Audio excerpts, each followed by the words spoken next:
şəkildə oldum, Hansı müayinəyə xəstəlikdən? getmədim, amma Liderim, hansı xəstəlikdən? xərçəng xəstəliyinə sinədən, belə deyim də, həkim əməliyyat etmişdi. 2 sinə, bir də qadınlarda hər bir böyüklərdən üzr istəyirəm, bir də uşaqlıqdan.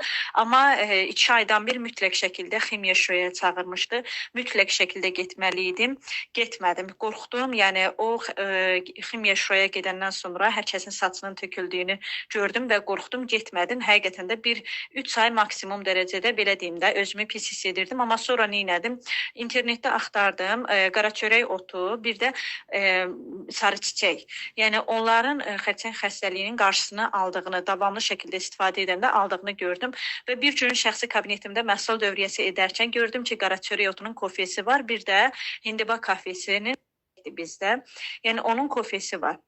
Və onlardan məhsul dövriyyəsi etdiyim 2 aydan bir məhsul dövriyyəsi edəndə onlardan alırdım. Bir də kollagen, yəni 6 ayda 2 paçka kollagen istifadə etmişəm. 9 ay, hardasa 6 ayım tamam idi ki, belə deyim, yəni heç bir problemim yox idi. Yəni amma ətrafdan deyirdilər ki, mütləq şəkildə getməlisən, öləcəksən, belə elə.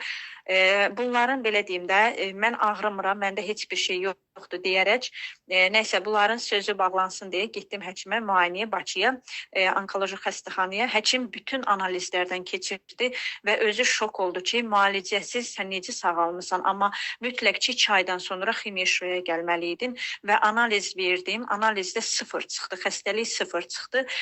Dedim, nə etmisən sən bu xəstəliyə qarşı, nə sən xaricəmi getmisən, xaricdəmi müayinə almısan? Dedim, yox. Nə istifadə etmirsən? Kofeni sevdiyim üçün artıq bu kofelləri aldığıma görə mağaza kofeni dayandırdım. Mağazadan ümumiyyətlə kofe alıb içmədim. Səhər içirdim qaraçörək otunun kofesini tezdəndən ac qarına, axşam içirdim hindiba kofesini içib yatırdım.